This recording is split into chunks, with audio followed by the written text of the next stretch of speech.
Here are 8 news stories from the world of the crypto industry. First, news. The SEC plans to sue the NFT marketplace OpenSea. The U.S. Securities and Exchange Commission, SEC, has issued a Wells notice to OpenSea, stating that the NFTs traded on the platform may qualify as unregistered securities. A Wells notice is an official notification from the SEC informing the recipient that the agency plans to take enforcement action or bring charges against them. In response to the notice from the regulator, OpenSea CEO Devin Finzer stated that the platform is ready to stand and fight against any potential enforcement actions by the SEC. "We are shocked by the SEC's drastic measures against creators and artists, but we are ready to fight. NFTs are artworks, collectibles, video games, domain names, event tickets, and much more. We should not regulate digital art the same way we regulate securities," said the OpenSea CEO. Finzer added that the platform is allocating $5 million to cover legal expenses for NFT creators and developers who receive a Wells notice. "Every creator, big or small, should have the opportunity to innovate without fear," said the OpenSea CEO. The SEC has issued Wells notices to several crypto and blockchain companies before. In March 2023, the American exchange Coinbase received such a warning for offering digital assets that could be classified as unregistered securities. Second, news. The CEO of Coinbase discussed investments in startups founded by former employees. Coinbase is committed to supporting early-stage projects, according to the company's CEO, Brian Armstrong. He stated that the cryptocurrency exchange actively supports startups founded by former Coinbase employees. "We have invested in about 40 startups founded by former employees. Additionally, many co-founders of projects launch products within Coinbase," Armstrong wrote. He also listed several startups founded by former Coinbase employees, including decentralized derivatives exchange DYDX $87 million, decentralized social protocol Farcaster $180 million, marketplace Magic Eden $158 million, Project Zora over $60 million, lending protocol Moonwell $25 million. In addition, Brian Armstrong shared a link to Coinbase open positions page, noting that working at Coinbase is not for the faint-hearted. "You will be pushed to your limits. You will be surrounded by people who excel in their fields and expect the same from you. But if you take on the challenge, it could be the most significant job of your career," the website states. Third, news. The TON blockchain resumed operation after its second outage within 24 hours. On the evening of August 28, 2024, the Open Network, TON, faced its second outage within 24 hours, during which the blockchain did not produce any blocks for several hours. The project's team attributed the disruptions to heavy load due to the listing of DOGS tokens. They assured users that their crypto assets were not at risk. As of now, the blockchain has resumed block production, according to TonsCan. A participant in a discussion on X, pseudonymously known as Joshua Ud1, expressed concern about how TON will handle the hype if it is already experiencing difficulties. It's worth noting that the Toncoin cryptocurrency barely reacted to this news. Over the last 24 hours, its price increased by about 4%, and it is currently trading near $5.56. Earlier, on the morning of August 28, 2024, the TON network also experienced an outage due to load issues related to the listing of the DOGS memecoin on major exchanges. Fourth, news. Malaysian police arrested 21 participants in a fraudulent crypto scheme. Among the suspects were 16 Chinese nationals, a woman from Laos, a Hong Kong resident, a man from Myanmar, and one Malaysian.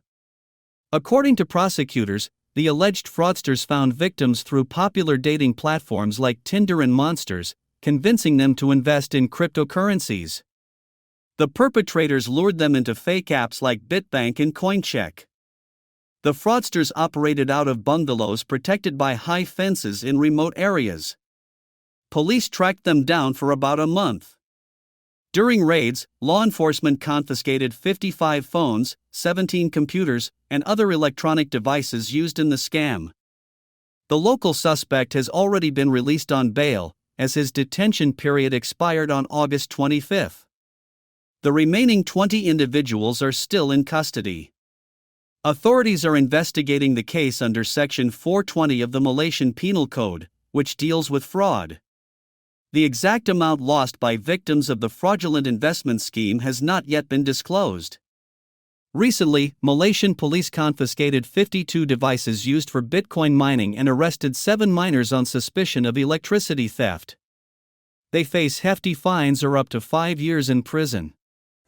5th News. Crypto exchange WazirX announced when clients will be able to withdraw funds. Singapore-based holding company ZIPTE Ltd, behind the Indian cryptocurrency exchange WazirX, filed a moratorium application with the Singapore High Court for restructuring its obligations following the July exploit. Recall that hackers stole 45% of users' assets, worth $230 million, from the platform. If the court agrees with the exchange's arguments, the moratorium will give the company a breather to resolve the issues related to fund recovery. WazirX representatives have stated that once the restructuring plan is approved by the Singapore High Court, the exchange will resume cryptocurrency withdrawals. According to the platform's management, this could take at least 6 months. However, despite the timeframe, this approach is considered the fastest way to address the problem. The exploit led to a significant mismatch between the platform's assets and the token balances of WazirX users, the exchange stated. Representatives of ZIPTE Ltd confirmed that withdrawals are currently impossible due to the large amount of stolen cryptocurrency, and the restructuring will help ensure a fair approach to asset distribution. WazirX founder Nishchal Shetty also posted on X about a 52-page announcement that will soon be sent to users via email. This document outlines the situation we are facing and the steps we are taking to protect our community, Shetty stated. It is still unclear how WazirX users will react to the news that they will have to wait at least 6 months to withdraw their funds from the platform. 6th News.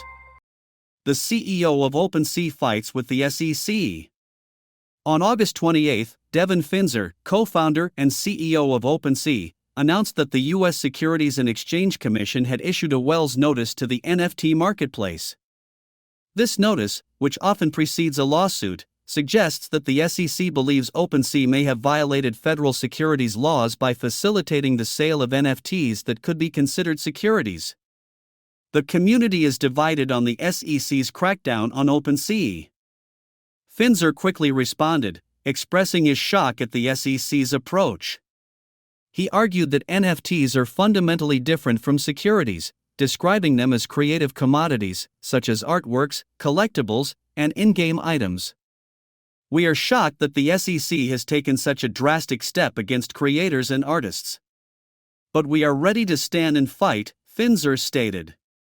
Furthermore, he argued that the SEC's broad interpretation of securities laws could jeopardize the livelihoods of artists and stifle innovation. Finzer noted that NFTs serve various purposes, from gaming items to digital art, and should not be classified as securities under traditional financial regulations.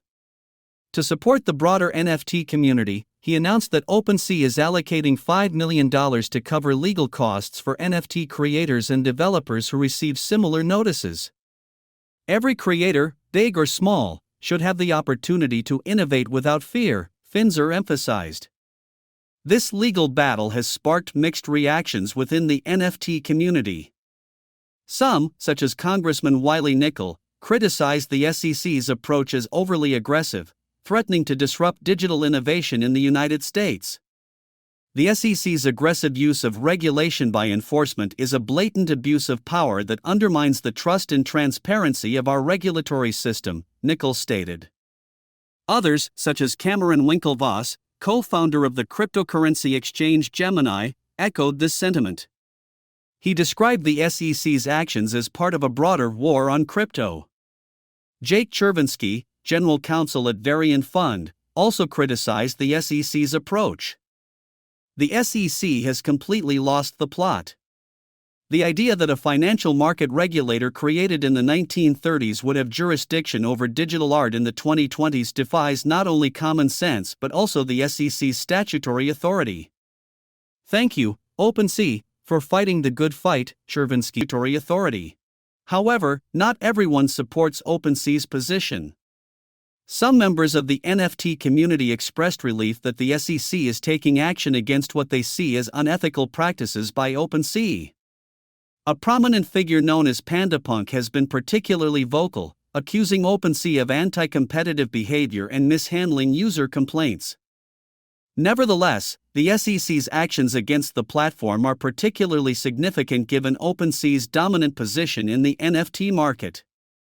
According to DappRadar data, in the past 30 days alone, OpenSea's sales volume exceeded $111 million, ahead of its closest competitor, Blur, which had $99.98 million. Indeed, the SEC's aggressive stance towards OpenSea has heightened tensions in the NFT market. In September 2023, Be Crypto reported that the SEC sued Stoner Cats, the organization behind the animated series Stoner Cats. The charge was for selling NFTs tied to the series without proper registration, essentially offering unregistered securities. Blur, which had SC2 complied with a cease and desist order and settled the case by paying a $1 million fine. The digital assets industry is closely watching the progress of this case, as its outcome could significantly impact NFTs and the digital economy as a whole. Ultimately, the decision hinges on the court's interpretation of the SEC's actions and its regulatory approach to digital assets. 7th News. The U.S. SEC introduces new reporting rules.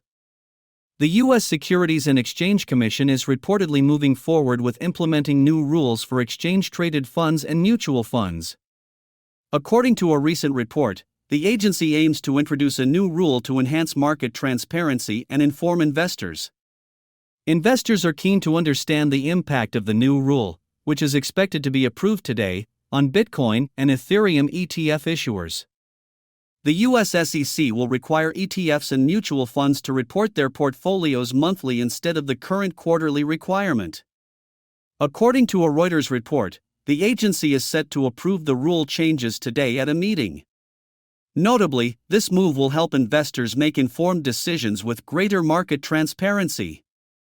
The report states that under the new rules, funds will have to report to regulators within 30 days of the end of each month. However, the data will become public 30 days later.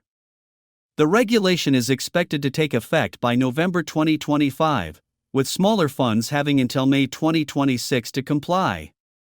Meanwhile, officials stated that the original proposal included broader rules, such as swing pricing, to reduce market risks. However, those plans were scaled back due to industry opposition.